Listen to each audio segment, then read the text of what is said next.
Mesdames et messieurs, bonjour et bienvenue sur Radio-Télévision Kabyle dans l'émission Thimrit Dwegdoud.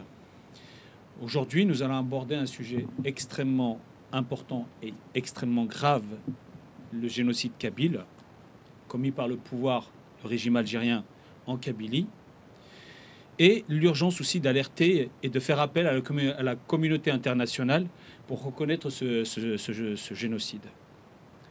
Pour ce faire, cette émission sera proposée en plusieurs parties, abordant des thèmes différents relatifs au génocide kabyle. Aujourd'hui, nous allons commencer par la première partie qui s'intitule « Comprendre le génocide, définition et exemple historique ». Avant d'aborder la situation en Kabylie, il est essentiel de comprendre ce qu'est un génocide, comment il est défini par le droit international, quels sont les exemples marquants de l'histoire et de le comprendre. Qu'est-ce qu'un génocide? Le terme génocide est encadré par le droit international depuis 1948. Il répond à des règles bien précises établies dans la Convention sur le génocide des Nations Unies. Quelle est la définition juridique du génocide? Quels sont les actes permettant sa qualification?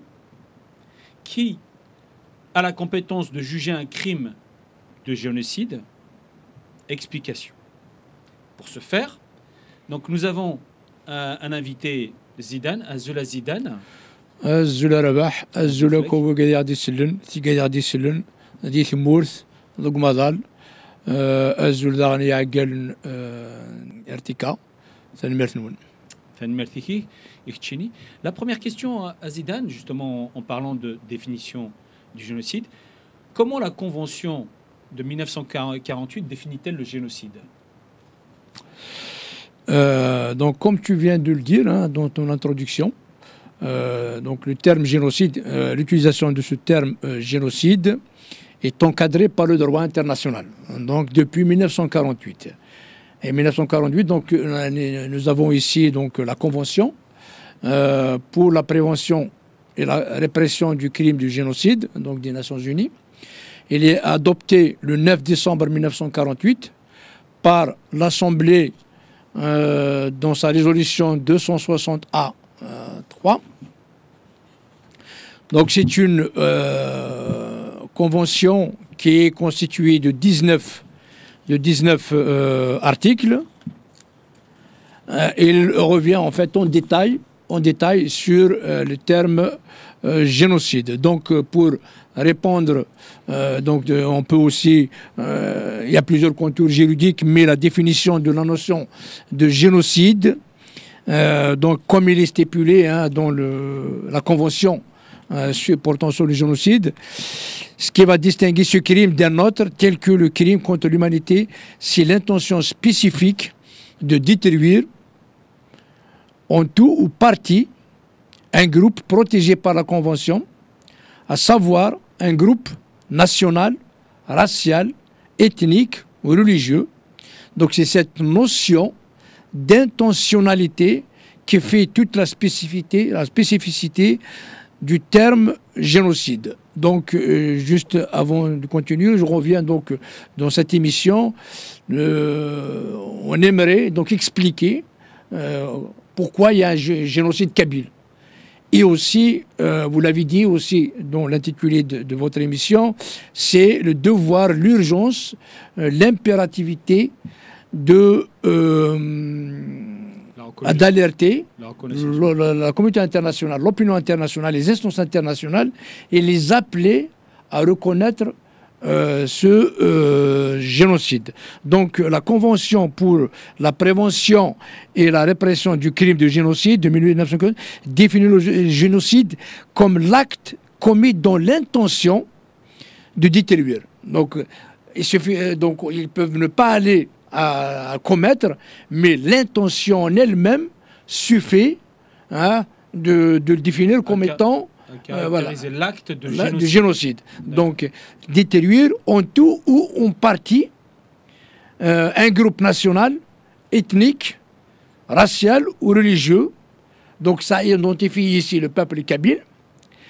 Cela inclut le meurtre, donc l'intention de faire meurtre ou bien de le commettre, l'atteinte grave à l'intégrité physique ou mentale, donc comme on dit, du groupe ou d'une partie du groupe, la soumission intentionnelle à des conditions de vie, entraînant la destruction physique, les mesures visant à entraver les naissances et le transfert forcé d'enfants. Donc on trouve ici beaucoup, on reviendra je pense un peu plus tard, donc tous ces aspects qui caractérisent, qui définissent, qui démontrent qu'il y a bel et bien un génocide kabyle perpétré par le régime algérien en Kabylie.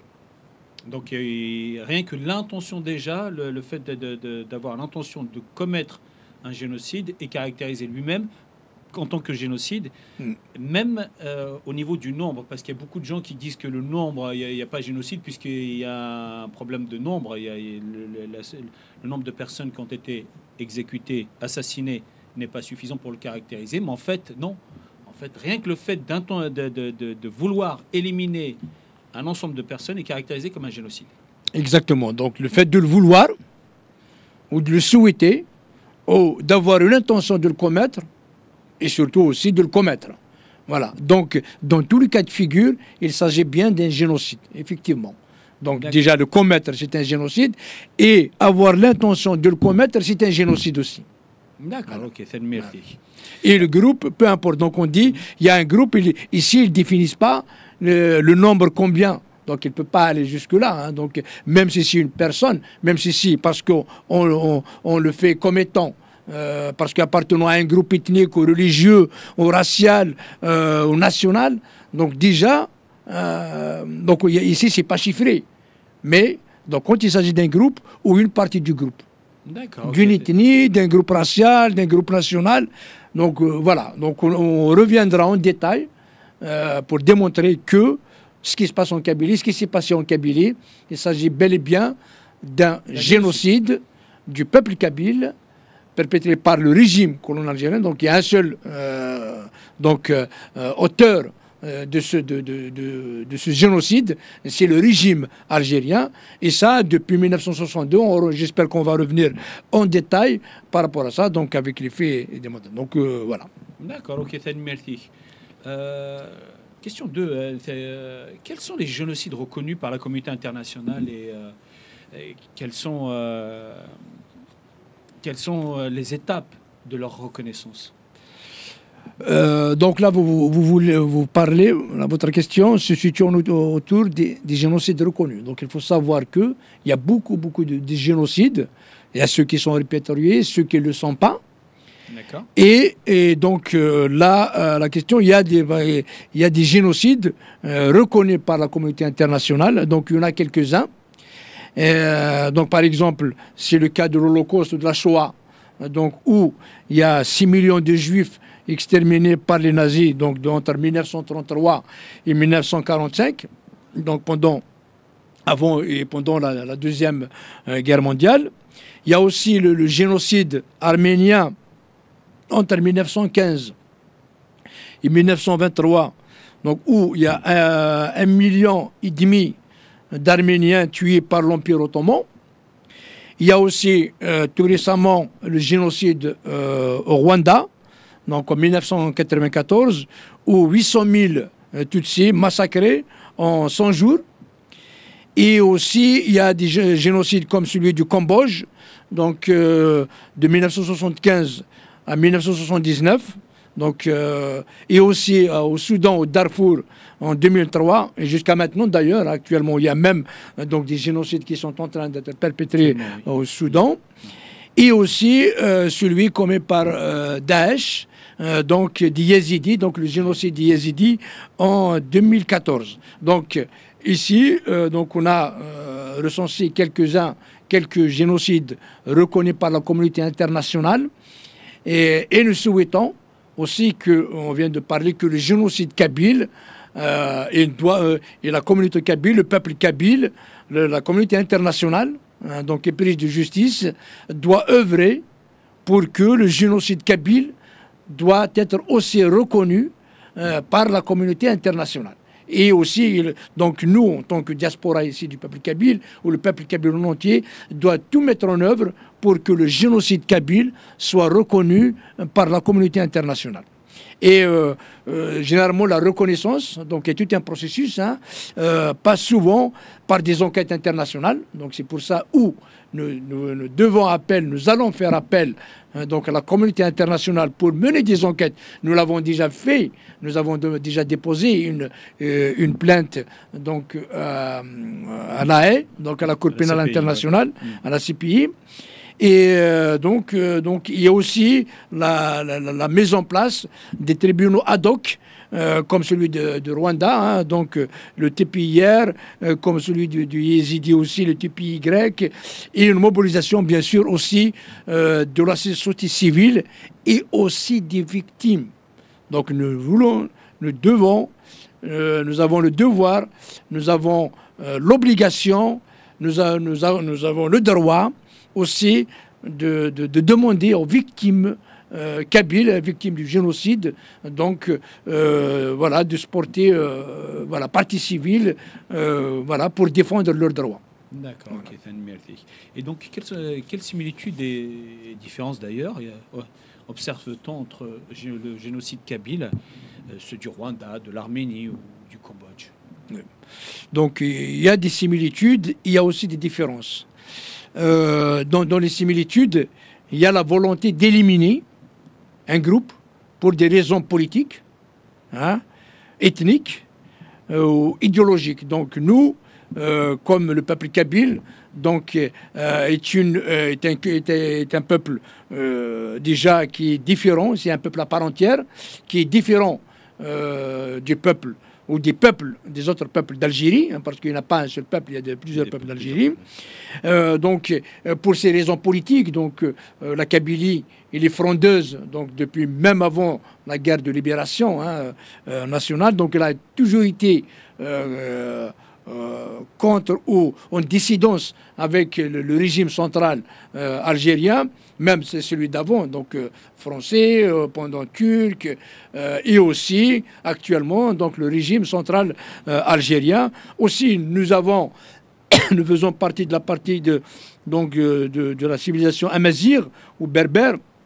Donc nous avons une ethnie à part qui est différente de celle d'autre part d'Algérie. Et aussi idéologiquement, on sait tous que idéologiquement la Kabylie, le peuple kabyle se tient à part. Donc voici un petit peu la similitude qu'il y a donc les génocides qui ont été commis au Rwanda, à l'Arménie, au Cambodge par exemple. Et aussi usage de la violence, de la propagande, de la répression, du déplacement forcé et tout ça. Vous voyez, donc, la violence, vous savez ce qui s'est passé. Hein, donc, on va en revenir en détail. Toute la violence, les crimes de l'Algérie, donc, qui sont des crimes génocidaires sur le peuple kabyle. Et vous savez aussi, donc, toute la propagande, la répression féroce qui n'a pas d'égal. Donc, actuellement, la répression, on n'a jamais vécu ça. Donc, en Algérie, donc, a atteint son apogée, a atteint son maximum, le sommet. Hein, donc, je ne pense pas qu'il y ait actuellement un autre peuple du monde qui subit une répression aussi féroce du régime algérien et aussi du déplacement forcé. Toi, moi, combien de milliers de Kabyles qui n'ont pas le droit de rentrer chez eux, qui n'ont pas le droit. Voilà, donc ça fait partie un peu des similitudes. Je rebondis ce que tu viens de dire, c'est extrêmement important le déplacement de population et qui n'est pas visible à Car, mais qui est une réalité. On force les gens de Kabylie, le peuple kabyle, par différents moyens de pression, à sortir, à partir vers l'étranger pour fuir la Kabylie et à partir vers l'étranger, ce qui fait que la Kabylie actuellement elle se dépeuple et tout ça sous pression du pouvoir algérien. Exactement. Et ça c'est extrêmement important parce que il y a énormément de Kabyles qui ne s'en rendent pas compte. Parce qu'ils partent d'eux-mêmes, mais ils ne se rendent pas compte comme quoi on les a forcés à partir. Donc il y a déjà le sabotage économique, voilà, donc l'appauvrissement économique de la Kabylie. Donc la clochardisation, donc avec des fléaux comme la drogue, comme tous les autres maux de la société, voilà. Et aussi la mise en place de l'insécurité, la répression. Donc il y a des militants qui sont, ou bien des citoyens kabyles, militants ou pas de la cause kabyle, tellement la répression, donc ils quittent la Kabylie, même au péril de leur vie en traversant la Méditerranée. Donc effectivement, il y a exactement un déplacement forcé, et aussi il y a un remplacement qui se fait. Donc on ramène d'autres ethnies ou d'autres groupes pour venir s'installer en Kabylie, en fait, pour qu'il y ait un remplacement. Voilà. Et ça, donc tu m'as posé la question par rapport aux similitudes. Il y a aussi peut-être un peu ce qui est différent, mais ça reste quand même un génocide en Kabylie. Ça fait partie des définitions du génocide. C'est que le génocide kabyle, il inclut une dimension culturelle et linguistique. Donc ils veulent éradiquer notre langue, la langue kabyle. Ils veulent éradiquer notre identité aussi. Et aussi, on voyait les autres génocides, ils ont un petit peu une période limitée, en une année, en 100 jours. Et par contre, celui de génocide kabyle, quand même, il est sur une période très très longue. Donc on parle là depuis 62. D'ailleurs, même la crise bérbériste en 1947, où des militants se revendiquant berbères, se revendiquant amazières au Kabyle, là, il y a donc il date depuis longtemps, hein, donc de plus de 70 ans. Et généralement, c'est l'un des génocides qui a duré le plus longtemps, qui est en cours en plus, avec le projet Zéro Kabyle. Donc il y a une forte déjà avec le projet Zéro Kabyle en elle-même, avec le sponsor. Donc il était encadré par la gendarmerie, qui était un corps constitué donc de régime algérien à l'époque. Donc c'était sous la direction du chef d'état-major Gaïd Salah. Voilà, et pendant le Hirak et tout ça, donc il y a un congrès et l'intention c'est donc d'en finir avec la Kabylie, avec le peuple kabyle, et le terme Zéro Kabyle, voilà, veut tout dire. Ok, effectivement, le terme Zéro Kabyle est un terme qu'ils ont eux-mêmes choisi pour nous éradiquer, que ce soit culturellement, intellectuellement, ou bien même physiquement, puisque c'est Inran Signar. Donc, pourquoi la reconnaissance internationale d'un génocide est-elle si difficile et souvent tardive? Faire reconnaître un génocide, donc c'est pas facile. C'est pas facile. C'est pour ça qu'il faut que le peuple déjà victime et la communauté internationale, donc épris de justice, doivent se mobiliser. Et il y a des challenges. Donc c'est un défi. Hein. Donc c'est un défi, un challenge dû à plusieurs raisons. L'une des raisons, c'est les enjeux géopolitiques et les intérêts économiques et la diplomatie qui freinent la reconnaissance. Vous savez tous que l'Algérie, donc, il offre gratuitement le gaz, le pétrole et le brad aussi, son désert, justement pour pour ne pas parler donc du cas kabyle. D'ailleurs même, il y a eu pas mal de politiques français. Ils disent à chaque fois qu'ils se mettent autour, qu'ils fassent réunion avec les autorités algériennes, avec le régime algérien, la Kabylie ou le peuple kabyle est toujours au menu des discussions. Donc ils le reconnaissent, les ambassadeurs par exemple, il y a eu toujours donc la question kabyle. Donc il y a une volonté de distinguer, de traiter le peuple kabyle à part, dont on parle l'intention. Donc pour eux, pour le régime algérien, la Kabylie ou le peuple kabyle constitue un danger. Ce que tu viens de dire est extrêmement triste pour le peuple kabyle. Hein. Ouais. est extrêmement triste parce qu'il y a l'adage qui est souffrant au moment justement de la guerre en Ukraine. Lorsque vous n'êtes pas à table, Ouais. c'est que vous êtes au menu. Effectivement. Il y a des réunions avec le pouvoir français et le pouvoir algérien. Quand ils se mettent autour d'une table, il y a Ouais. toujours au menu la question kabyle. Ouais. Mais les Qbaïlis, ils ne sont pas autour de la table.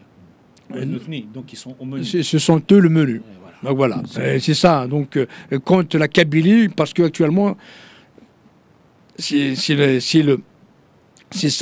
pour ça que nous sommes militants.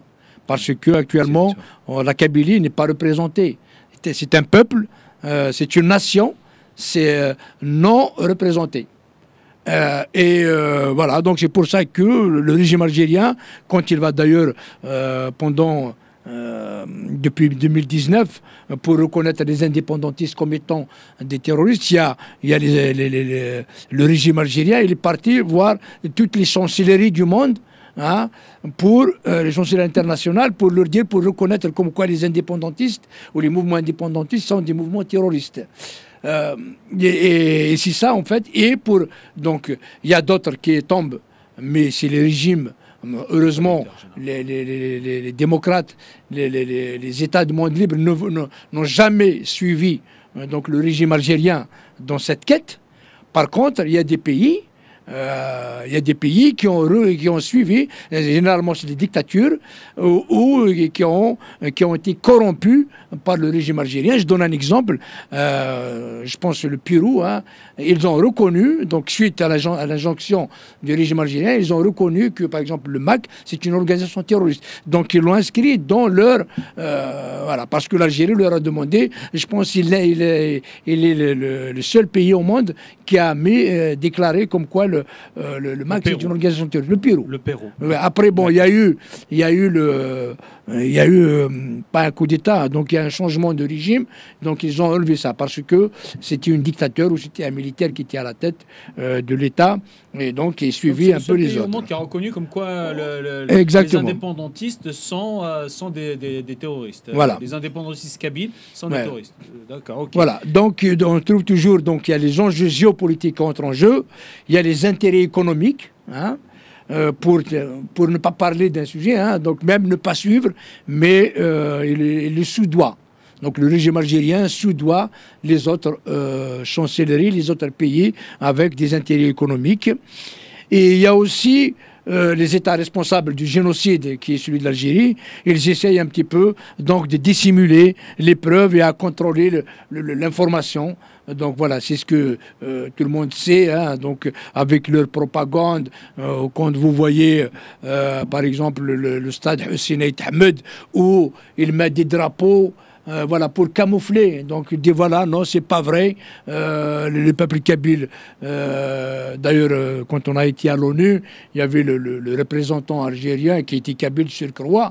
Il dit non, les Kabyles, ils chantent, ils dansent.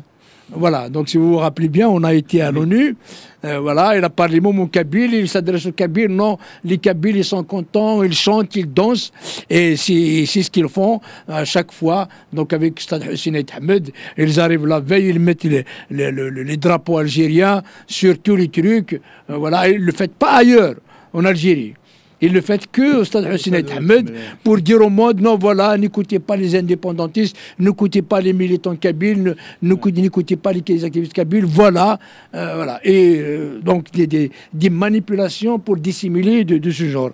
Et aussi, la communauté internationale, elle agit souvent sous la pression des victimes et de l'opinion publique, mais trop tard. Et nous, il n'est jamais trop tard pour bien faire. Parce que, donc c'est ce que, d'ailleurs on l'a dit à plusieurs reprises, quand on a été à l'examen l'UPR à l'ONU, donc l'examen universel, quand nous avons déposé la plainte contre le régime algérien, nous étions allés dans les archives de l'ONU, nous n'avons trouvé aucune trace de ce qu'a fait l'Algérie en Kabylie. Et ça, en fait, dans les archives, nous étions les premiers à soulever le problème de la Kabylie aux Nations Unies. Mais en 2001, il n'y a pas eu de... Justement, nous n'avons trouvé aucune trace. Nous avons cherché rien, ni concernant 2001, ni la décennie noire, ni 63-65, ni rien du tout. Nous étions les premiers à parler de l'UPR. Ouais. Donc, pour le massacre Naken de 2001, il n'y a eu aucune plainte de la part de la communauté kabyle ou des responsables kabyles, aucune plainte au niveau de la Cour pénale internationale ou au niveau de l'ONU, s'agissant de ce massacre de 2001. En tout cas, nous n'avons trouvé aucune trace. Mais peut-être il y a des plaintes, mais dans les archives des Nations Unies, il n'y avait aucune trace. On était les premiers à déposer. Donc en fait, quand nous avons vérifié un petit peu toutes les plaintes contre l'Algérie dans les EPR d'avant, en fait, l'Algérie, c'est le meilleur pays du monde. Il n'y a jamais eu de décennie noire, il n'y a jamais eu 250 000 morts, il n'y a jamais eu de guerre en Kabylie entre 63 et 65, il n'y a eu jamais de 2001, il n'y a eu jamais... voilà. 80, il n'y a jamais eu 80, il n'y a jamais, il n'y a rien.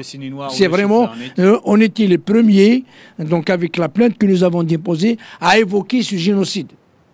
Donc nous l'avons bien déposé. Et là maintenant, quand vous allez aux archives des Nations, donc des Nations Unies, vous allez trouver notre plainte. Et je pense que c'est ça 4 ans, donc ça sera bientôt. D'ailleurs, dans le groupe là, dans lequel nous activons, et nous sommes en train de réfléchir déjà à préparer la plainte aussi pour le prochain EPR. Donc effectivement, comme on dit là, donc peut-être trop tard, mais le projet Kabyle est en cours. Donc il faut que nous revenons. Donc quand je dis nous, pas uniquement nous, tous les Kabyles sont concernés, tous les militants kabyles sont concernés, tous les politiques kabyles sont concernés, toutes les victimes kabyles sont concernées, tout le monde est concerné pour parler de ce génocide et d'alerter la communauté internationale. Il n'est jamais trop tard, le génocide n'est jamais prescriptible. Donc ça veut dire c'est à vie. Nous avons le droit de revenir sur tout ce qui a été fait, tous les crimes, tous les génocides qui ont été faits en Kabylie par le régime algérien. Ok, merci. Ok. Sachant que effectivement nous avons besoin de tous les Kabyles. Ouais. Parce qu'un groupe de personnes n'est rien sans le soutien populaire d'un peuple derrière lui. Pour qu'on agisse dans l'intérêt de la Kabylie, il faut tout un peuple derrière soi pour parler en son nom, le pouvoir le défendre. Tout le monde est concerné. Ouais. D'accord. Ok, merci Azidane. Justement, quel rôle jouent les instances internationales comme l'ONU, la CPI, le TPY ou le TPIR dans la reconnaissance et la sanction surtout du génocide, ou des génocides d'ailleurs. Ouais. En général, oui. Il y a déjà l'ONU, il adopte des résolutions.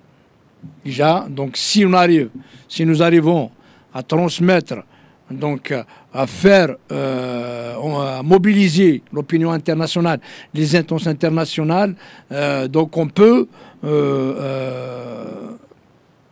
ces États, parce que les Nations Unies, c'est les États, voilà. Ils peuvent écouter les ONG, mais ce sont les États qui peuvent engager ce genre de choses.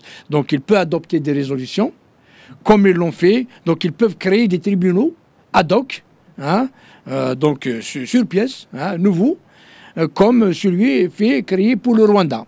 Parce qu'il y a des pays qui étaient mobilisés, qu'il y a des États mobilisés.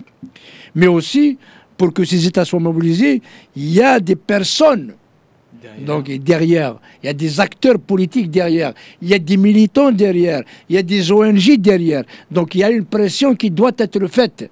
Et c'est pour ça que, ça, à mon avis, pour engager ces États, il faut que les militants kabyles, il faut que les acteurs politiques kabyles, il faut que l'élite kabyle fasse cette pression, fasse ce travail pour qu'on puisse mobiliser des États pour justement des États pour inciter, parler de notre cas, parler de notre génocide. Donc à l'ONU pour adopter des résolutions et créer pourquoi pas un TPIK. Donc un tribunal pénal pour international pour la Kabylie. Voilà. Et aussi donc la CPI, donc suite au génocide de 2021. Donc, de toute façon, pour ce qui est génocide kabyle, on va y revenir. Mais nous avons déposé une plainte donc, au tribunal pénal international. Et normalement, là-dessus, il faut qu'à chaque fois qu'on rajoute d'autres, peut-être on va, parce que nous n'avons parlé que du génocide 2021. Et d'ailleurs, peut-être c'est une erreur, on a parlé de tentative. Pour moi, c'est génocide. Tentative de génocide. Dans la plainte, donc les termes utilisés dans la plainte qui a été déposée à la Cour pénale internationale, on parlait de tentative, mais il s'agit bel et bien des génocides 2021. Qu'est-ce qui s'est passé? Pourquoi parler de tentative? Qu'est-ce qui s'est passé pour utiliser ce terme alors que apparemment c'est véritablement un génocide? Justement, il faut donc revenir dessus et voilà, donc déposer d'autres plaintes, s'organiser en organisation, en ONG, en parti politique, au mouvement politique, voilà, justement pour voilà, réactiver ça et parler du génocide. Il n'y a pas eu de tentative et ça n'existe pas. Donc il y a déjà, nous, le régime algérien, il a dépassé l'étape d'intention. Donc il a commis le génocide, il n'est pas un seul. Donc chaque président, il a son lot. Donc chaque président qui passe en Algérie, il a son lot de génocide. C'est comme si une course à l'échalote, qui va tuer le plus, qui va emprisonner le plus, qui va, en fait, pour affermir l'autorité, pour soumettre la Kabylie ou faire taire la Kabylie. Donc c'était le cas avec Boumediene, c'était le cas avec Chadli, c'était le cas avec Ben Bella, c'était le cas avec Zerwal, c'était le cas avec Bouteflika, et c'était le cas avec Tebboune, et c'est le cas avec Tebboune à l'heure actuelle. Donc il n'y a pas un président qui n'a pas commis un génocide en Kabylie. Donc, ce que tu dis fait froid aussi dans le dos, parce que si l'ensemble de ces présidents aguis ont suivi cette ligne guide de massacre pour affirmer plutôt leur pouvoir sur la Kabylie, sont obligés de faire des massacres. Ce qui fait qu'en fait, à chaque fois qu'il y aura un président, il aura besoin de massacrer des Kabyles pour pouvoir... généralement, si on fait un peu la chronologie des génocides qui ont eu lieu, pratiquement on a le droit à un génocide chaque 10 ans. Chaque président, il va venir, il va commettre son génocide. Donc les prochains risquent aussi de commettre... Si on n'en fait rien, si on n'arrête pas le massacre, voilà. Oui. Oui. Oh. Si on n'a pas s'il n'y a pas un État kabyle libre et indépendant, donc qui protège le peuple kabyle, qui protège la Kabylie, qui protège son identité, qui protège son peuple, son territoire, sa culture, ses traditions, donc on aura toujours les génocides ne sont pas prêts de s'arrêter en Kabylie. D'accord. Okay, donc voilà, donc il y a ça. Donc on a dit l'ONU, il peut adopter des résolutions, et il y a aussi donc on a parlé de la CPI, et la CPI qui peut juger des individus, celle que nous avons faite donc en 2021 donc à la CPI.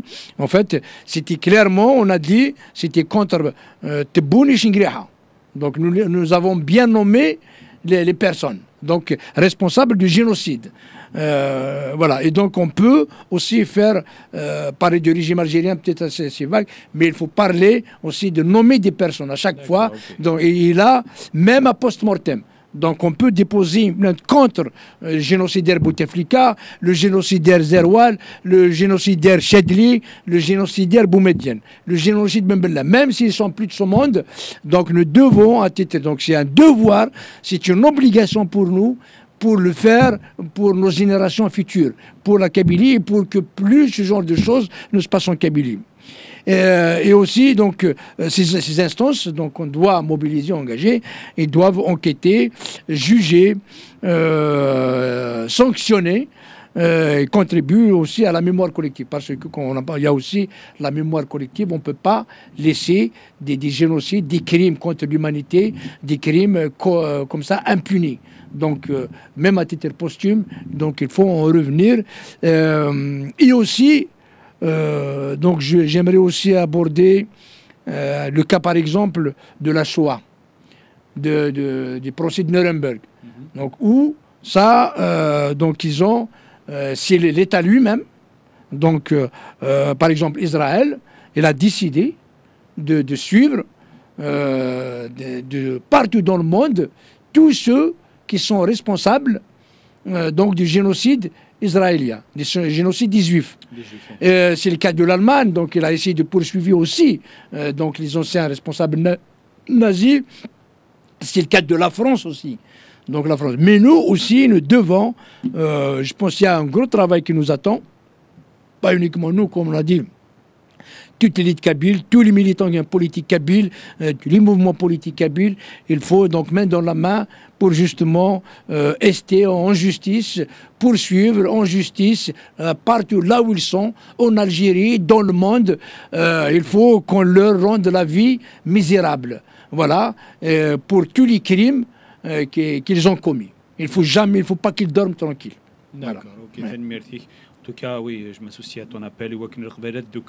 Toutes les intelligences et toutes les forces intellectuelles, les forces vives,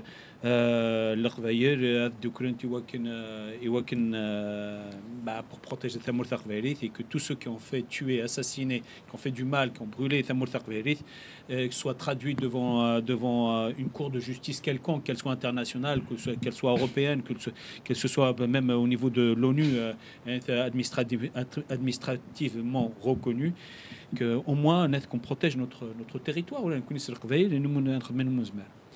Et vrai que aussi, en quoi la mémoire des génocides passés peut-elle aider à prévenir les nouveaux crimes d'Ethdoun? Déjà, tirer des leçons. Ça veut dire que celui qui fait quelque chose, il paye pour ce qu'il fait. Il doit rendre des comptes. Donc avec ça, ça va nous aider à finir, à terminer avec les massacres, les génocides. Donc ça veut dire qu'il n'y aura plus aucun génocide, aucun massacre, aucun crime contre l'humanité qui sera perpétré par le régime algérien, par n'importe quel président, par n'importe quel leader politique, voilà, en Kabylie. Donc en toute impunité. Voilà. Sensibiliser les générations futures. Donc il faut que les générations futures voient comment leurs aînés ont aidé donc à défendre, donc voilà, dénoncer tout ça et à gagner surtout, hein, parce que si on n'arrive pas à reconnaître ce génocide, donc nous, le travail reste beaucoup de travail. Donc il faut qu'on fasse ce travail-là pour justement reconnaître ce génocide. Et avec ça, donc on pourra renforcer les mécanismes, si tu veux, une forme de jurisprudence, de prévention et de lutter contre l'impunité. Et en tant que militant indépendantiste, donc reconnaître le génocide équivaudrait à reconnaître l'indépendance de la Kabylie. Ça nous mènerait tout droit à l'indépendance de la Kabylie. Parce qu'il y a eu tellement de génocides, le génocide des Juifs, ça a donné l'État d'Israël. Le génocide kabyle doit donner lieu à un État kabyle. Oui, mais nous connaissons déjà, il y a une nation kabyle. Il y a un État libre. Il y a un territoire donné. On n'est pas dans le même cas qu'Israël des années 40. Hein. Nous connaissons, le peuple existe bien, il est homogène, il y a des frontières qui existent, mais pourtant elles sont évolutives et donc, il y a une nation, la nation kabyle, c'est pas la nation algérienne. On parle des nations algériennes et non pas de la nation algérienne. Par contre, nous connaissons, c'est la nation kabyle. Pour nous, ça devait être plus facile, parce que, comme tu viens de le souligner, nous avons tout ce qu'il faut. Et ce qu'il nous manque, une reconnaissance internationale, l'édification d'un État kabyle libre et indépendant avec son siège à l'ONU. Donc, voilà. Et pour moi, reconnaître ce génocide est l'une des solutions clés pour arracher notre indépendance. C'est une étape clé pour exactement, notre indépendance. Ok. Maintenant, merci Kazidan, nous arrivons au terme de cette première partie de ce vaste thème et grave sur le génocide kabyle. Quelque chose à rajouter éventuellement comme dernier mot pour cette première partie? Oui, donc dans cette partie, nous avons expliqué un petit peu c'est quoi le génocide et aussi on a donné quelques définitions, on a donné un peu des exemples historiques, on a comparé entre les génocides pour voir la similitude et les différences aussi qu'il y a avec voilà, les génocides, par exemple rwandais, la Shoah et tout ça, et avec le génocide des Kabyles. Voilà, nous avons vu comment c'est la mobilisation de la communauté internationale, des Nations Unies par exemple, des instances internationales, peut aider à solutionner le problème en créant donc des tribunaux. Voilà, je pense que pour ce qui est pour comprendre un peu le génocide, je pense que nous l'avons bien expliqué. Et aussi, nous avons donné quelques exemples. Voilà, donc je pense qu'il y aura beaucoup de choses à dire, peut-être dans d'autres parties. Voilà. D'accord, ok. Merci, Zidane. Pour moi, je retiendrai effectivement un terme extrêmement important et grave, c'est la déportation. Ouais. C'est le déplacement des populations. Ouais. Qui nous effectivement, on ne s'en aperçoit pas parce que nous, c'est nous qui demandons un visa pour partir. Ouais. C'est nous qui prenons l'initiative de partir. Ouais. Mais il faut voir pourquoi on est forcé. Pourquoi on part? Parce qu'on est forcé de partir sur la situation économique, la situation militaire, cette chape de plomb qui tombe sur la vie générale qui est insupportable. C'est pour ça, moi, effectivement, le terme soit déportation, soit de déplacement de population est aussi une forme de génocide. Une forme de génocide en phase avec ce que vive le peuple kabyle. Mais il y a aussi les différents génocides perpétrés, commis par le pouvoir algérien, pouvoir colonial algérien, le génocide kabyle, comme les 500 morts de 63 à 65, 500 morts de 63 à 65. Il y a aussi les 128 morts de 2001. Il y a aussi les milliers de blessés et d'handicapés à vie durant ce massacre de 2001, en plus des 128 morts. Pour l'instant, c'est 2001. Et puis après, il y a aussi 2023. Il y a aussi les intellectuels kabyles assassinés pendant la décennie noire. Comme par hasard, on assassine dans toute l'Algérie, mais on enterre surtout en Kabylie. Il y a des questions quand même à se poser. À quel point le peuple kabyle a été ciblé à ce moment-là. Il y a aussi l'assassinat de Matoub Lounès. Ça, c'était un piège tendu par le pouvoir algérien pour créer une forme d'émeute en Kabylie et justifier un massacre de Kabyles. Il y a aussi, effectivement, il y a aussi les plus de 500 morts brûlés vifs en 2023. En 2021, surfillé. En 2021, plus de 500 morts. 357, on a répertorié pour la première et la deuxième journée dans les feux de forêt. Il y a aussi les handicapés, les blessés graves et les handicapés à ce jour, durant ces feux de forêt de 2021. Il y a aussi les feux de forêt de 2023 qui ont tué plus d'une centaine de morts. Il y a aussi, on ne parle pas beaucoup de ça, mais il faut le dire, les feux de forêt qui ont détruit la Kabylie, les 2/3 de la Kabylie. Exactement. Et tout ça est englobé dans le projet Zéro Kabyle. À Chagil Koul, c'était le projet. Et ils ne croient pas à ça. Et ben voilà. À l'ensemble de la communauté internationale, les preuves, quand on récapitule comme ça l'ensemble des exactions de ce pouvoir mafieux colonial algérien, ça fait quand même, c'est clairement un génocide. Il y a aussi les condamnés à mort. Il y a aussi effectivement les condamnés à mort. Voilà. Il y a des milliers d'arrestations, d'emprisonnement, c'est tout ça pour faire taire. C'est aussi une forme de génocide. Absolument. Voilà. Il y a les interdits de rentrer chez les apatridés, l'apatridie. Donc on a ciblé les Kabyles pour qu'ils soient apatrides. Donc voilà, tout ça, ça englobe. Ça englobe toutes les formes de génocide, d'extermination. Donc avéré, génocide avéré à 1000%. D'accord, ok. Ok, merci Zidane. Ok,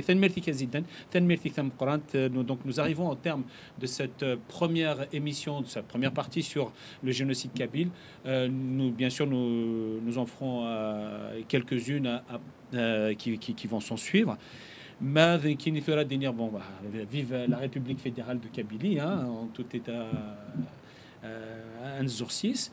Et une grande pensée à ceux qui sont en train de souffrir dans les geôles algériennes. Et nous avons appris quand même qu'il y a quelques morts. Et dit Francis Gounet, il y a eu des assassinats. On peut parler d'assassinats ou d'empoisonnement à l'intérieur de ces geôles-là. En tout cas, nous connaissons voilà. Une très forte pensée aux familles qui ont perdu leurs enfants. Merci à toutes et à tous à ceux qui ont suivi notre télévision, notre émission. N'hésitez pas à vous abonner à Radio Télévision Kabyle. Merci. À la prochaine.